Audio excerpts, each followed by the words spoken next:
Hello friends, நான் தான் கவி பேசுகிறேன். நம்ம நிறைய பேர் கமெண்ட் பண்ணியிருந்தாங்க, இந்த மாதிரி இன்டர்னல் மார்க்கில் கொஞ்சம் மிஸ் ஆகிருக்கு, அதுக்கப்புறம் வந்துட்டு எக்ஸாம்ஸ் எக்ஸ்டர்னல் மார்க் வந்துட்டு மிஸ் ஆகிருக்கு அப்படின்னு சொல்லிட்டு. இது தொடர்பாக நம்ம ஏற்கனவே வீடியோ போட்டோம். இருந்தாலும் நவம்பர் 2024 அதுக்கு மட்டும் நம்ம தனியாக ஒரு வீடியோ ரிலீஸ் பண்ணலாம். இந்த ப்ரொசீஜரை ஃபாலோ பண்ணி நீங்கள் வந்துட்டு கிரீவன்ஸ் சப்மிட் பண்ணிடுங்க. மேக்ஸிமம் நிறைய பேர் சப்மிட் பண்ணியிருப்பீங்கன்னு நினைக்கிறேன். சப்மிட் பண்ணாதவங்க இந்த ரெக்யூர்மெண்ட் டீட்டெயில்ஸ் எப்படி சப்மிட் பண்ணணும், அப்புறம் எப்படி ஃபாலோ பண்ணணும் அப்படிங்கிறத பார்த்து நீங்கள் சப்மிட் பண்ணிடுங்க. இப்போ இந்த பிக்சரில் தெரிகிற மாதிரி நீங்கள் இப்போ வந்த வரைக்கும் ரிசல்ட் வந்து செக் பண்ணியிருப்பீங்க. இந்த ப்ரொசீஜர் வந்து எல்லாருக்கும் ஒரே மாதிரி தான். யூஜியாக இருந்தாலும் சரி, பிஜியாக இருந்தாலும் சரி, MBA, MCA, லைப்ரரி சயின்ஸ், நீங்கள் எந்த கோர்ஸாக இருந்தாலும் சரி, இப்போ நம்ம சொல்கிற போகிற ரெக்யூர்மெண்ட் டாக்குமெண்ட்ஸ் எப்படி சப்மிட் பண்ணுற டீட்டெயில்ஸ் எல்லாமே சேம் தான். எந்த வித மாற்றமும் கிடையாது. இப்போ நீங்கள் இந்த பிக்சரில் தெரிகிற மாதிரி உங்களுக்கு ரிசல்ட் செக் பண்ணோன்னே இன்டர்னல், அதாவது அசைன்மெண்ட் சப்மிட் பண்ணியிருப்பீங்க. ஒன்று டேரெக்டாக சப்மிட் பண்ணியிருப்பீங்க, இல்லைனா போஸ்டரில் சப்மிட் பண்ணியிருக்கேன். நான் சப்மிட் பண்ணிட்டேன், இருந்தாலும் எனக்கு அதில் வந்துட்டு மார்க் வரல. இல்லைனா நான் எக்ஸ்டர்னல், நான் தியரி எக்ஸாம்ஸ் எழுதிட்டேன், ஆனால் இருந்தாலும் எனக்கு வந்துட்டு அதில் ஆப்ஷன் போட்டிருக்கு, ரீஅப்பியர்னு போட்டிருக்கு அப்படிங்கிறவங்க வந்துட்டு சேம் ப்ரொசீஜர் தான். இந்த ரெண்டுக்குமே வந்துட்டு same documents, same grievances, same method தான். சரிங்களா? அது பிரகாரம் நீங்கள் வந்துட்டு கிரிவென்ஸ் வந்து சப்மிட் பண்ணிடுங்க. கிரிவென்ஸ் வந்துட்டு டேரெக்டாக விசிட் பண்ணி தான் சப்மிட் பண்ணணும். ஸ்டூடெண்ட் விசிட் பண்ண முடியலைன்னா அவங்க சார்பாக யாராவது இந்த ரெக்யூர்மெண்ட் டாக்குமெண்ட்ஸ், அந்த ஃபார்ம்ஸ்லாம் எடுத்துகிட்டு நீங்கள் வந்துட்டு சப்மிட் பண்ணிடலாம். அதனால் எந்த ப்ராப்ளமும் கிடையாது. Requirement documents both internal and external ரெண்டுக்குமே சேம் தான். ஐடி கார்டு, அப்புறம் அந்த ஹால் டிக்கெட், இப்போ நீங்கள் அப்புறம் ரிசல்ட் காப்பி, இப்போ நீங்கள் டவுன்லோட் பண்ணியிருப்பீங்கல்ல அந்த ரிசல்ட் காப்பி, அப்புறம் ஆதார் கார்டு, அப்புறம் கிரிவென்ஸ் ஃபார்ம். இந்த கிரிவென்ஸ் ஃபார்ம் வந்து யூனிவர்சிட்டியில் கொடுப்பாங்க. ஸோ அதுக்கப்புறமா நீங்கள் யூனிவர்சிட்டி விசிட் பண்ணி இந்த 4 டாக்குமெண்ட்டுக்கு மட்டும் கொண்டு போயிருங்க. கிரிவென்ஸ் ஃபார்ம் யூனிவர்சிட்டியிலேருந்து நீங்கள் கலெக்ட் பண்ணி அதை ஃபில் பண்ணி இந்த தேவையான டாக்குமெண்ட்டை அட்டாச் பண்ணிடுங்க. சரிங்களா? இது எக்ஸ்டர்னலுக்கு கிரிவென்ஸ் சப்மிட் பண்ணாலும் சேம் டாக்குமெண்ட், சேம் கிரிவென்ஸ் ஃபார்ம் தான். இன்டர்னல்காண்டி நான் கிரிவென்ஸ் சப்மிட் பண்ணுறேன் அப்படிங்கிறனாலும் சேம் ரெக்யூர்மெண்ட் டாக்குமெண்ட்ஸ், சேம் அந்த ஃபார்ம் தான். இந்த ஃபார்ம் கிரிவென்ஸ் ஃபார்ம் உங்களுக்கு தெரியும். அதை ஏற்கனவே எப்படி ஃபில்அப் பண்ணுறங்கிற வீடியோவும் நம்ம போட்டிருக்கோம். அதை வேணால் நான் மேக்ஸிமம் வந்துட்டு இந்த வீடியோவோட எண்ட் ஸ்க்ரீனில் அட்டாச் பண்ணுறேன். அது பாருங்கள், கண்டிப்பாக உங்களுக்கு யூஸ்ஃபுல்லாக இருக்கும். அப்புறம் இந்த கிரிவென்ஸ் ஃபார்மில் இப்போ நான் வந்துட்டு மென்ஷன் த சப்ஜெக்ட் கோட் அப்படின்னு சொல்லிட்டு சில பாக்ஸஸ் காட்டுறேன் பார்த்தீங்களா?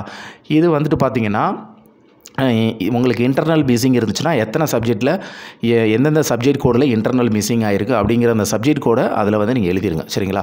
இல்லை எனக்கு எக்ஸ்டர்னல் தான் சப்ஜெக்டோட மார்க் மிஸ் ஆகிருக்கு, ஆப்ஷன் போட்டிருக்கு அப்படின்னா எக்ஸ்டர்னல் அந்த சப்ஜெக்ட் கோடை வந்துட்டு அதில் மென்ஷன் பண்ணிடுங்க. கண்டிப்பாக அந்த சப்ஜெக்ட் கோடு அப்படிங்கிற இடத்துல மென்ஷன் பண்ணிடுங்க. மற்றதெல்லாம் ரெஜிஸ்டர் நம்பர், உங்கள் ஸ்டடி சென்டர், உங்கள் காண்டாக்ட் நம்பர், உங்கள் அட்ரஸ், டேட்டு, அப்புறம் உங்கள் அட்ரஸ், இந்த மாதிரி டீட்டெயில்ஸ் தான் இருக்கும். இந்த சப்ஜெக்ட் கோடு அப்படிங்கிற இடத்துல இந்த பாக்ஸஸில் மட்டும் உங்களுக்கு இன்டர்னல் மிஸ் ஆகிருந்துச்சுன்னா அந்த சப்ஜெக்ட் கோடு, எக்ஸ்டர்னல் மிஸ் ஆகிருச்சு அப்படின்னா அந்த சப்ஜெக்ட் கோடு. சரிங்களா? அதை மட்டும் நீங்கள் மறக்காமல் வந்துட்டு நீங்கள் வந்துட்டு ஃபில் பண்ணிவிட்டு அதுக்கு மேலே வந்து பார்த்தீங்கன்னா என்ன ரீசனுக்காண்டி இந்த ஃபார்மை ஃபில் பண்ணுறீங்கன்னு இருக்கும். அதில் ரிசல்ட் அப்படிங்கிறத நீங்கள் ஃபில் பண்ணிடுங்க. அப்புறம் இந்த ரெக்யூர்மெண்ட் ஆஃப் டாக்குமெண்ட்ஸில் நீங்கள் என்ன பண்ணணும் அப்படின்னா, நம்ம ஏற்கனவே சொல்லியிருக்கோம், இதுதான் எனக்கு லாஸ்ட்டு செமஸ்டர், நான் லாஸ்ட்டு செமஸ்டர் எழுதி முடிச்சிட்டேன். அது யூஜியாக இருந்தாலும் சரி, பிஜியாக இருந்தாலும் சரி, என்ன கோர்ஸாக இருந்தாலும் சரி, நீங்கள் கோர்ஸ் கம்ப்ளீஷன் சர்டிஃபிகேட்டோட ஜெராக்ஸ் காப்பி வந்து கம்பல்சரி அட்டாச் பண்ணணும். சரிங்களா? அப்புறம் அது எப்படி வாங்குறது, என்னென்ன பேட்சுக்கு ஆட்டோமேட்டிக்காக வரும், என்னென்ன பேட்சுக்கு அப்ளை பண்ணணும் அப்படிங்கிற டீட்டெயில்ஸும் நம்ம வந்து ஏற்கனவே சொல்லிட்டோம். ஸோ இதில் வந்துட்டு இந்த 22 பேட்சஸ்க்கெலாம் கோர்ஸ் கம்ப்ளீஷன் சர்டிஃபிகேட் ஆட்டோமேட்டிக்காக வரும்னு சொல்லியிருக்கோம். ஸோ எனக்கு இன்னும் வரல, நான் என்ன பண்ணுறது அப்படின்னா, நீங்கள் யூனிவர்சிட்டிக்கு கிரிவென்ஸ் கொடுக்கும்போதே அந்த டீட்டெயில்ஸும் என்னென்னு கேட்டுட்டு நீங்கள் அதுக்கு தகுந்த மாதிரி அந்த கிரிவென்ஸை வந்து நீங்கள் சப்மிட் பண்ணிடுங்க. சரிங்களா? மற்றபடி ரெக்யூர்மெண்ட் டாக்குமெண்ட்ஸில் எந்த வித்தியாசமும் கிடையாது. கிரிவென்ஸ் மறக்காமல் வந்துட்டு சப்மிட் பண்ணிடுங்க. முக்கியமான டிப்ஸ் வந்து டிலே பண்ணிடாதீங்க. டிலே பண்ணவே பண்ணிடாதீங்க. உடனே சப்மிட் பண்ணிடுங்க. சரிங்களா? உடனே சப்மிட் பண்ணிடுங்க. இன்டர்னல் மார்க்காக இருந்தாலும் சரி, எக்ஸ்டர்னல் மார்க்காக இருந்தாலும் சரி, இல்லை ரெண்டும் இருந்தாலும் சரி. ஹால் டிக்கெட் வந்துட்டு எந்த ஹால் டிக்கெட் வைக்கணும்னா, நீங்கள் கையெழுத்து வாங்கியிருப்பீங்க. அதாவது ஒவ்வொரு எக்ஸாம்ஸ் முடிவுலேயும் வந்து பார்த்தீங்கன்னா இன்விகிலேட்டரும் ஸ்டூடெண்ட்டும் கையெழுத்து போட்டிருப்பீங்க. அந்த ஹால் டிக்கெட்டை ஜெராக்ஸ் எடுத்து தான் வைக்கணும். எல்லாமே கிளியர் காப்பியாக வச்சுருங்க. கம்பல்சரி ஐடி கார்டிலும் வைக்கணும். அதுக்கப்புறம் நான் சொன்ன மாதிரி அந்த கிரிவென்ஸ் ஃபார்மில் மறக்காமல் அதை ஃபில்அப் பண்ணிடுங்க.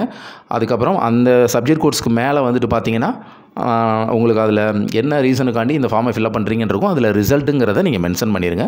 சப்ஜெக்ட் கோடில் கண்டிப்பாக இன்டர்னலோட வரலைன்னா அதனுடைய சப்ஜெக்ட் கோடு, எக்ஸ்டர்னல் மார்க் மிஸ்ஸிங்காக இருந்தால் அதனுடைய சப்ஜெக்ட் கோடு வந்து நீங்கள் எழுதணும். இப்போ அதுக்கப்புறம் நிறைய பேருக்கு என்ன டவுட்ஸ் இருக்கும்னா, இந்த ரிசல்ட்டை மறுபடியும் ஆன்லைன் வருமானு கேட்டால் கண்டிப்பாக ஆன்லைனில் வராது. இது வந்துட்டு அவங்க செக் பண்ணிவிட்டு இன்டர்னல் மார்க் ஆட் பண்ணுறதுன்னா ஆட் பண்ணிடுவாங்க, எக்ஸ்டர்னல் மார்க் ஆட் பண்ணுறதுனா செக் பண்ணிவிட்டு ஆட் பண்ணிடுவாங்க. டேரெக்டாக அவங்க சர்டிஃபிகேட்டில் அந்த மார்க் வந்து பிரிண்ட் ஆகி வரும். இப்போ கிரிவென்ஸ் கொடுத்துட்டனால அந்த ரிசல்ட்டை என்னால் பார்க்க முடியுமா ஆன்லைனில்? கண்டிப்பாக கண்டிப்பாக ஆன்லைனில் வரவே வராது. அந்த மார்க்கை நீங்கள் டேரெக்டாக மார்க் ஷீட்டில் தான் பார்த்துக்கணும். ஸோ நீங்கள் கிரிவன்ஸ் கொடுத்துட்டு நீங்கள் அப்பப்போ அதை ஃபாலோ பண்ணிக்கோங்க. சரிங்களா? எப்படி ஃபாலோ பண்ணுறது, இது எத்தனை நாளில் சரியாகும் அப்படின்னா அந்த டியூரேஷன் வந்து அக்யூரேட்டாக சொல்ல முடியாது. ஏன்னா உங்களுக்கு ரிசல்ட் வந்துச்சுன்னா அடுத்து மார்க் ஷீட் பிரிண்ட் ஆகிற ஸ்டெப்பு போயிடும். ஸோ அதனால் இந்த கிரிவன்ஸுக்கு தகுந்த மாதிரி உங்கள் மார்க் வந்து உங்களுடைய மார்க் ஷீட்டில் வந்து ஆட் ஆயிரும். நீங்கள் அதுக்கப்புறம் நியர்பை யூனிவர்சிட்டியாக இருந்தீங்க அப்படின்னா நீங்கள் வந்துட்டு 10 டேஸ்க்கு ஒரு தடவை விசிட் பண்ணி கூட ஸ்டேட்டஸ் வேணால் தெரிஞ்சுக்கோங்க. 10 டேஸுங்கிறது வந்துட்டு நான் அப்ராக்சிமேட்டாக தான் சொல்கிறேன். நீங்கள் ஃபாலோ பண்ணுறது உங்கள் இஷ்டத்தை பொறுத்து தான் இருக்குது. இல்லை அப்படின்னா நம்ம கிரிவன்ஸ் நம்பர் ஏற்கனவே நம்ம வீடியோ போட்டிருக்கோம். அந்த கிரிவன்ஸ் நம்பருக்கு கூட நீங்கள் கால் பண்ணி அந்த ஸ்டேட்டஸ் நீங்கள் வந்து தெரிஞ்சுக்கிறதுனா நீங்கள் தெரிஞ்சுக்கோங்க. ஆனால் கண்டிப்பாக இந்த கிரிவன்ஸ் கொடுக்குறவங்க உண்டான ஸ்டேட்டஸ் கண்டிப்பாக ஆன்லைனில் பார்க்க முடியாது. இந்த மார்க் டைரெக்டாக உங்களுடைய மார்க் ஷீட்டில் பிரிண்ட் ஆகி உங்களுக்கு மார்க் ஷீட்டாக தான் வரும். ஸோ சப்போஸ் உங்கள் ஃப்ரெண்ட்ஸ் சர்க்கிள்லாம் மார்க் ஷீட் வந்துருச்சு, ஒரே கோர்ஸ் தான், ஆனால் நான் கிரிவன்ஸ் கொடுத்தேன், எனக்கு இன்னும் மார்க் ஷீட் வரல அப்படின்னா நீங்கள் அதுக்கப்புறம் அந்த கிரிவன்ஸ் அக்னாலேஜ்மெண்ட் காப்பி கொடுத்துருப்பாங்க. நீங்கள் அதை எடுத்துகிட்டு போய் நீங்கள் அவங்கக்கிட்ட வந்துட்டு ஸ்டேட்டஸ் கேட்டு தெரிஞ்சுக்கலாம். ஸோ கிரிவன்ஸ் கொடுத்துட்டு மறக்காமல் கொஞ்சம் ஃபாலோ பண்ணுங்கள். மற்றபடி இதுதான், டிலே பண்ணிடாதீங்க. முக்கியமான டிப்ஸ் வந்து டிலே பண்ணிடாதீங்க. அப்புறம் ரிக்யூர்மெண்ட் டாக்குமெண்ட்ஸ் அதுதான். அப்புறம் சிசி வந்து லாஸ்ட்டு செமஸ்டர் கம்ப்ளீட் பண்ணிட்டேன் அப்படின்னா சிசி கம்பல்சரி கேட்பாங்க. சிசி உங்களுக்கு அப்ளை பண்ணி வாங்குறதுனா நீங்கள் அப்ளை பண்ணி வாங்கிட்டு நீங்கள் அந்த கிரிவன்ஸ் வந்து சப்மிட் பண்ணிடுங்க. இல்லை நான் 22 பேட்ச் 23 பேட்ச் எனக்கு ஆட்டோமேட்டிக்காக தான் சிசி வரும்னா, சிசி வந்துருச்சுன்னா வைங்க. சிசி வரலைன்னா கிரிவன்ஸ் கொடுக்கும்போதே சிசியோட ஸ்டேட்டஸ் என்னன்னு கேட்டுட்டு அதுக்கு தகுந்த மாதிரி கிரிவன்ஸில் வந்து நீங்கள் சப்மிட் பண்ணிடுங்க.